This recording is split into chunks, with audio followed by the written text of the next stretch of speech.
അസ്സലാമു വറഹ്മത്തുള്ളാഹി വബറകാതുഹു. ഇന്ന് സാന്ത്വന ദിനമായി ആചരിക്കുകയാണ് പ്രസ്ഥാനം.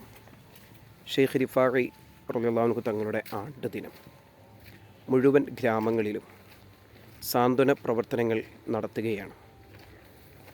അവിടുത്തെ ജീവിതത്തെ, ഷെയ്ഖ് റിഫാഇ റളിയല്ലാഹു അൻഹു തങ്ങളുടെ ജീവിതത്തിലെ ഏറ്റവും പ്രധാനപ്പെട്ട സവിശേഷങ്ങളിൽ ഒന്നായ സാന്ത്വന പ്രവർത്തനത്തെ നെഞ്ചേറ്റെടുത്താണ് കർമ്മരംഗത്ത് സാന്ത്വന പ്രവർത്തകർ അണിനിരന്നത്.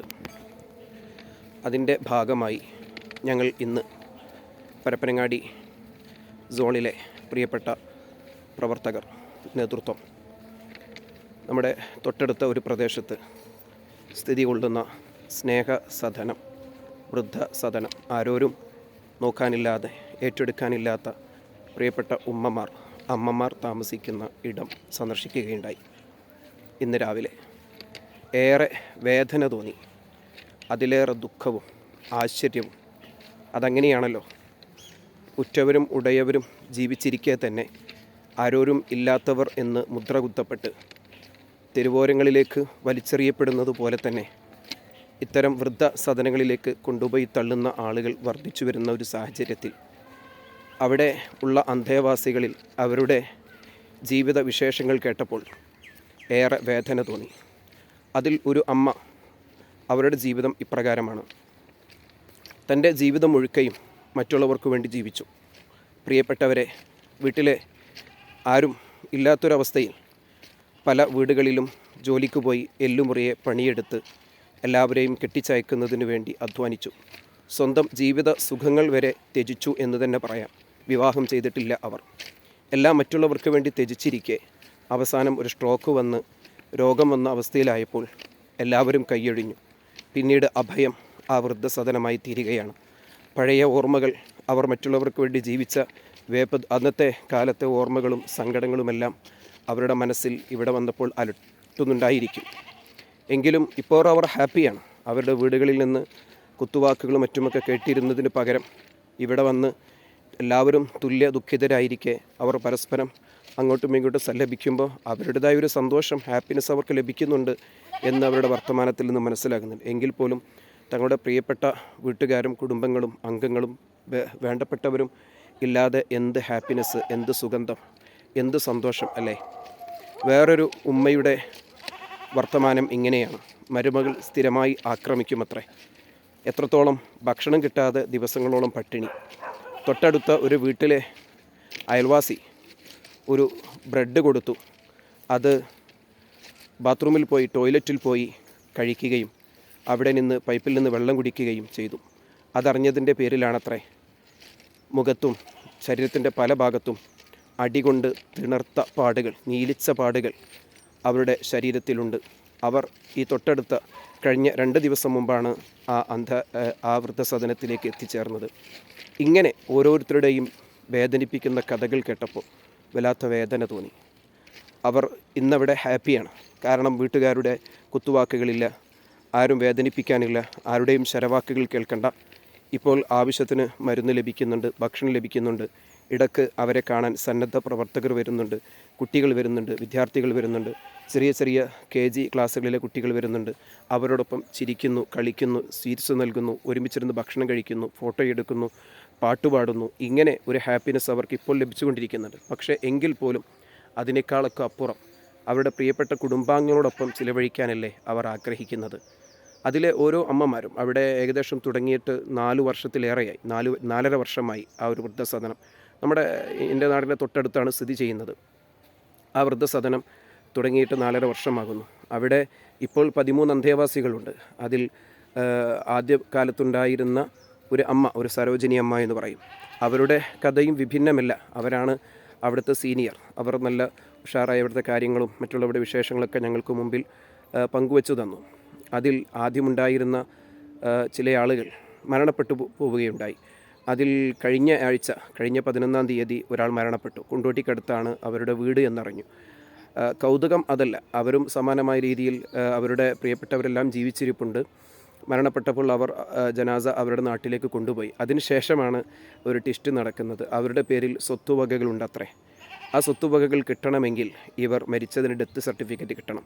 അതിനുവേണ്ടി പിന്നീട് ഈ സ്ഥാപനത്തെ സന്ദർശിക്കുകയാണ്, ഈ സ്ഥാപനത്തെ കോൺടാക്റ്റ് ചെയ്യുകയാണ്. കാരണം അവർക്ക് ആ സ്വത്തുവകകൾ കിട്ടണമെങ്കിൽ ഡെത്ത് സർട്ടിഫിക്കറ്റ് കിട്ടണം, ധാരാളം പേപ്പർ വർക്കുകൾ തീർക്കണം. അപ്പോഴാണ് ആ സ്വത്ത് വിൽക്കാനോ ക്രയവിക്രയങ്ങൾ നടത്താനോ സാധിക്കുന്നത്. ഇപ്പോൾ ആ സ്ഥാപനത്തെ തേടി വരികയും ഇതുവരെ തിരിഞ്ഞു നോക്കാത്ത ആളുകൾ ഇപ്പോഴാണ് അവിടെ നടക്കുന്ന കാര്യങ്ങളും അങ്ങനെ നമ്മുടെ ഭൗതികമായ ആവശ്യങ്ങളും മറ്റുമൊക്കെ ഉണ്ടാകുമ്പോഴാണല്ലോ മറന്ന വ്യക്തിത്വങ്ങളെയും മറന്ന ബന്ധങ്ങളെയും ഒക്കെ ഓർക്കുന്നത് എന്നൊരു കൗതുകകരമായ മനുഷ്യൻ അത്രയേ ഉള്ളൂ എന്നതിൻ്റെ ഒരു വസ്തുത കൂടെ അവിടെ ദർശിക്കുകയുണ്ടായി. അവരോടൊപ്പം ഒരുപാട് സമയം ഞങ്ങൾ ചിലവഴിച്ചു, അവരുടെ വിശേഷങ്ങൾ ചോദിച്ചു. അവർക്ക് നല്ല സന്തോഷമായി.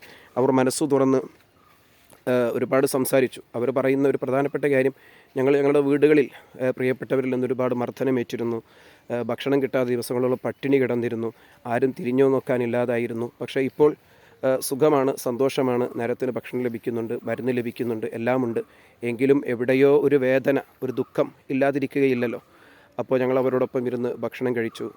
വേണ്ട എല്ലാവിധ ഒത്താശകളും എന്താണ് നിങ്ങൾക്ക് ആവശ്യമുള്ളത് അത് ചെയ്തു തരാമെന്ന് പറഞ്ഞു. അതിൽ രോഗികളുണ്ട്, കിടപ്പ് രോഗികളുണ്ട്, ക്യാൻസർ ബാധിച്ച് ക്യാൻസറിൻ്റെ 4ാം സ്റ്റേജും കഴിഞ്ഞ് ഇനി എത്ര നാൾ ജീവിതത്തിൽ ഉണ്ടാകും എന്നറിയാതെ കിടക്കുന്ന, മൂത്രവും മറ്റുമൊക്കെ കിടന്നെടുത്ത് തന്നെ നിർവഹിക്കുന്ന ഒരു രോഗി അക്കൂട്ടത്തിലുണ്ട്. ഒരു അമ്മ, പ്രായമായ അമ്മ. അവർ ഇതുവരെ അവരുടെ കൂട്ടത്തിൽ ഏറ്റവും ആക്റ്റീവായ ഒരാളായിരുന്നു. പൊടുന്നനെയാണ് മൂത്രത്തിന് ചെറിയൊരു തടസ്സം വന്ന് ചികിത്സിച്ച് നോക്കുന്ന സമയത്താണ്. അപ്പോൾ ഏറ്റവും നന്നായി ഉഷാറായി ആക്റ്റീവായി ഓടി നടന്നിരുന്ന ആ അമ്മ ഇപ്പോൾ അവിടെ കിടപ്പിലാണ്. അതിലെല്ലാവരും ദുഃഖിതരാണ്. അതേപോലെ തന്നെ 2-3 രോഗികൾ, നിരന്തരമായി പമ്പേഴ്സ് ഉപയോഗിക്കുന്ന രോഗികൾ അവിടെയുണ്ട്. അങ്ങനെ വലിയൊരു സംഖ്യ സാമ്പത്തിക ബാധ്യത ആ സ്ഥാപനത്തുണ്ടായിരിക്കെ തന്നെ സുമനസ്സുകളുടെയും മറ്റുമൊക്കെ സഹായത്തോടു കൂടെയാണ് SYS സാന്ത്വനം അടക്കമുള്ള ആളുകൾ അവരെ നിരന്തരമായി കോൺടാക്റ്റ് ചെയ്യുകയും ഓരോ സ്ഥലത്തുള്ള സോണിലുള്ള പ്രദേശത്തുള്ള ഗ്രാമങ്ങളിലുള്ള പ്രിയപ്പെട്ട സാന്ത്വന പ്രവർത്തകർ അവരെ സഹായിക്കാറുണ്ട്, ആവശ്യമുള്ള സഹായ സഹകരണങ്ങൾ നൽകാറുണ്ട്, ഭക്ഷണം നൽകാറുണ്ട്, കിറ്റുകൾ നൽകാറുണ്ട് എന്നൊക്കെ അവർ സന്തോഷത്തോടു കൂടെ ഞങ്ങളുമായി പങ്കുവെക്കുകയുണ്ടായി. അങ്ങനെ നിരന്തരമായി പമ്പേഴ്സ് ഉപയോഗിക്കുന്നു. അതിനകത്ത് മലമൂത്ര വിസർജനമൊക്കെ നടത്തുന്ന അമ്മമാർ അവിടെയുണ്ട്. അത് മാറ്റി അവർക്ക് വേണ്ട സഹായങ്ങൾ ചെയ്തു കൊടുക്കാൻ, സന്തോഷത്തോടുകൂടെ അത് ചെയ്തു കൊടുക്കാനും അവിടെ ജീവനക്കാരുണ്ട് എന്നതാണ് ഒരു പ്ലസ് പോയിൻ്റ്. ആ ജീവനക്കാർ അവരെ സ്വന്തം അമ്മയെപ്പോലെ തന്നെയാണ് ശുശ്രൂഷിക്കുന്നത് എന്ന് ഞങ്ങൾക്കവിടെ മനസ്സിലാക്കാൻ സാധിച്ചു. നേരത്തിന് ഭക്ഷണം കിട്ടാത്തതിൻ്റെ പേരിൽ ശാഠ്യം പിടിക്കുന്നത്, സ്നേഹത്തിൻ്റെ ഒരു ശാഠ്യം ഞങ്ങൾക്കവിടെ കാണാൻ സാധിച്ചു. അതേപോലെ തന്നെ അവരെല്ലാവരും പരസ്പരം ഇരുന്ന് സംസാരിക്കുന്നു, ചിരിക്കുന്നു, കളിക്കുന്നു. എങ്കിലും ഞാൻ നേരത്തെ പറഞ്ഞതുപോലെ ഒരു ചെറിയ ദുഃഖം അവരുടെ ഉള്ളിൽ അലട്ടുന്നുണ്ടായിരിക്കും അല്ലേ. ഇങ്ങനെ വൃദ്ധസദനങ്ങൾ ധാരാളം നമ്മുടെ നാടുകളിൽ വർദ്ധിച്ചു വരികയാണ്. അതിനെ പ്രോത്സാഹിപ്പിക്കുകയല്ല, എങ്കിൽ പോലും അത്തരം വൃദ്ധസദനങ്ങൾ എന്തുകൊണ്ടുണ്ടാകുന്നു എന്ന ഒരു ചിന്തക്കൊപ്പം തന്നെ അത്തരം വൃദ്ധസദനങ്ങൾ ഇടയ്ക്ക് നാം ഒന്ന് പോയി കാണുന്നത് നല്ലതാണ്. അവിടെയുള്ള അന്തേവാസികളുമായി സംസാരിച്ചിരിക്കുന്നതും അവർക്ക് വേണ്ട ഒത്താശകൾ ചെയ്തു കൊടുക്കുന്നത് നല്ലതാണ് എന്ന് ഞങ്ങൾക്കവിടെ പോയപ്പോൾ ബോധ്യപ്പെട്ട ഒരു കാര്യമാണ്. ദിവസേന 1000-ലേറെ വരുന്ന മരുന്ന് കുടിക്കുന്നവർ അവിടെയുണ്ട്. അതോടൊപ്പം തന്നെ സംസാരിക്കാൻ കഴിയാത്ത ആളുകൾ അവിടെയുണ്ട്. അതിൽ അമ്മമാരുണ്ട്, ഉമ്മമാരുണ്ട്, എല്ലാ മതത്തിലുമുള്ള ആളുകളുണ്ട് എന്നർത്ഥം. വേറെ ഒരു പ്രധാനപ്പെട്ട കാര്യം, പല ജില്ലകളിലും ഇത്തരത്തിൽ വൃദ്ധസദനങ്ങളും മന്ദിരങ്ങളൊക്കെ ഉണ്ടാകാറുണ്ട്. അവിടങ്ങളിലൊക്കെ സ്വന്തം മക്കളാണ് അമ്മയെ, ഉമ്മയെ അല്ലെങ്കിൽ ഉപ്പയെ അവർ പോലും അറിയാതെ അവിടെ കൊണ്ടുപോയി തള്ളി തിരിച്ചു പോകുന്നത്, തിരിഞ്ഞു പോലും നോക്കാതെ. പലപ്പോഴും അവിടെ ഭീമമായ സംഖ്യ ആ നോക്കുന്നതിന് അവർ കൊടുക്കുന്നുണ്ടായിരിക്കും.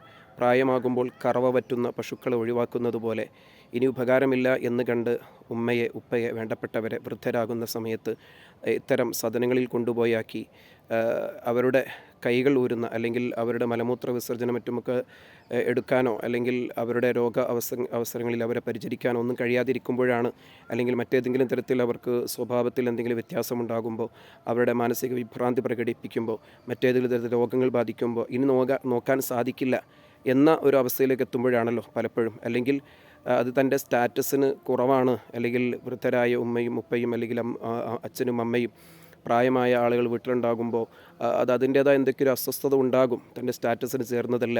ആളുകൾ വരുമ്പോൾ ഇവരുടെ മുമ്പിലേക്ക് ഇങ്ങനെ ഒരു വികൃത രൂപത്തിലുള്ള എന്ന് ഞാൻ ഒരു അവരുടെ ഭാഷയിൽ പ്രയോഗിക്കുന്നു, മനസ്സിൽ തോന്നുന്നത് പ്രയോഗിക്കുന്നത് മാത്രം, അത്തരത്തിലുള്ള രൂപത്തിലുള്ള ഒരു അമ്മയെ, ഒരു അച്ഛനെ പരിചയപ്പെടുത്തുന്നതിനുള്ള സ്റ്റാറ്റസ് കുറവ്, ഇങ്ങനെ പല വ്യത്യസ്ത കാരണങ്ങളെ കൊണ്ടാണ് ഇത്തരത്തിൽ കൊണ്ടുപോയി ആക്കുന്നത്. പല വൃദ്ധ സദനങ്ങളിലും അങ്ങനെ കൊണ്ടുപോയി ആക്കാറുണ്ട്. പക്ഷെ അത് സ്വന്തം മക്കൾ തന്നെയാണ് ആക്കുന്നത്. പക്ഷേ ഇവിടെ കൗതുകരമായൊരു കാര്യം, നമ്മുടെ ജില്ല, മലപ്പുറം ജില്ല അത്തരത്തിലുള്ള ഒരു വിഷയത്തിൽ വലിയ കാര്യങ്ങളൊന്നും ചെയ്യാറില്ല. എന്ന് പറഞ്ഞാൽ സ്വന്തം മക്കൾ കൊണ്ടുപോയി ആക്കുന്നത് കാണാറില്ല.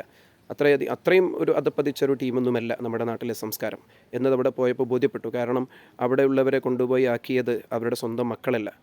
മക്കളോ മറ്റോ വേണ്ടപ്പെട്ടവരൊന്നും നോക്കാനില്ലാത്ത അവസ്ഥയിൽ ഒന്നുകിൽ മരുമക്കൾ അല്ലെങ്കിൽ അകന്ന ബന്ധത്തിലുള്ള ആളുകൾ അങ്ങനെയുള്ള അവസ്ഥയിലൊക്കെയാണ് അവർ അവിടെ എത്തിപ്പെട്ടത് എന്ന് അവരുടെ ചരിത്രം ചോദിച്ചപ്പോൾ, അവരുടെ കഥകൾ ചോദിച്ചപ്പോൾ അറിയാൻ സാധിച്ചു. ഇനിയും ഒരുപാട് സമയം അവരോടൊപ്പം ഒരുമിച്ചിരിക്കുകയാണെങ്കിൽ ഒരുപാട് കഥകൾ അവർക്ക് പറയാനുണ്ട് എന്നതാണ് നമുക്ക് ബോധ്യപ്പെടുന്ന ഒരു കാര്യം. ആരെങ്കിലും നമുക്ക് സംസാരിച്ചിരിക്കാൻ സാധിക്കുക എന്നത് എല്ലാവർക്കും ഒറ്റയ്ക്കിരിക്കുന്ന ഏകാന്തരായി ജീവിതത്തിൽ ഒറ്റപ്പെട്ടു പോയവർക്ക് ലഭിക്കുന്ന വലിയൊരു സന്തോഷമാണല്ലോ. ഒരാൾ കേൾക്കുക എന്നത് വലിയൊരു സാന്ത്വന പ്രവർത്തനമാണല്ലോ. അതിൻ്റെ ഭാഗമായി ഒരുപാട് നേരം അവരെ കേട്ടിരുന്നു. ഞാൻ പറഞ്ഞു വരുന്നത്, അത്തരത്തിൽ നമ്മുടെ ചുറ്റുഭാഗത്തും അവശത അനുഭവിക്കുന്ന വീണ് കിടക്കുന്ന ഒരുപാട് ആളുകളുണ്ട്. ഇനിയും അവിടെയുള്ള ഓരോ അന്തവാസികളുടെ വ്യത്യസ്തങ്ങളായ കഥകളും അവരുടെ കഥകളൊക്കെ ഇങ്ങനെ ഓർമ്മയിൽ വരുന്നുണ്ട്. ചുരുക്കത്തിൽ ഷെയ്ഖ് റിഫാഇ റളിയല്ലാഹു അൻഹു തങ്ങളുടെ ആണ്ട് ദിവസമായി ഇന്ന് വ്യത്യസ്ത സാന്ത്വന പ്രവർത്തനങ്ങൾ പല ഗ്രാമങ്ങളിലും നടന്ന കൂട്ടത്തിൽ ഞങ്ങൾ നടത്തിയ ഒരു യാത്രയുടെയും അതിൻ്റെ ഒരു ചെറിയ വിവരണവുമാണ് നിങ്ങളുമായി പങ്കുവെച്ചത്. ഇത്തരം ഒരവസ്ഥ നമുക്കോ നമ്മുടെ കുടുംബത്തിലോ വേണ്ടപ്പെട്ടവരിലോ ആർക്കും അല്ലാഹു തആല നൽകാതിരിക്കട്ടെ എന്നുകൂടെ ദുആ ചെയ്ത് നമുക്കും നമ്മുടെ പ്രിയപ്പെട്ടവർക്ക് ഇത്തരം വീണ് കിടക്കുന്ന അവശരായ അബലരായ ആളുകളെ ഏറ്റെടുത്ത് അവർക്ക് വേണ്ട സാന്ത്വന പ്രവർത്തനങ്ങളും സഹായ സഹകരണങ്ങളും കാരുണ്യ ഹസ്തങ്ങളും ചെയ്യാൻ തൗഫീഖ് നൽകട്ടെ എന്ന് ദുആ ചെയ്തുകൊണ്ട് അസ്സലാമു അലൈക്കും വറഹ്മത്തുള്ളാഹി വബറകാതുഹു.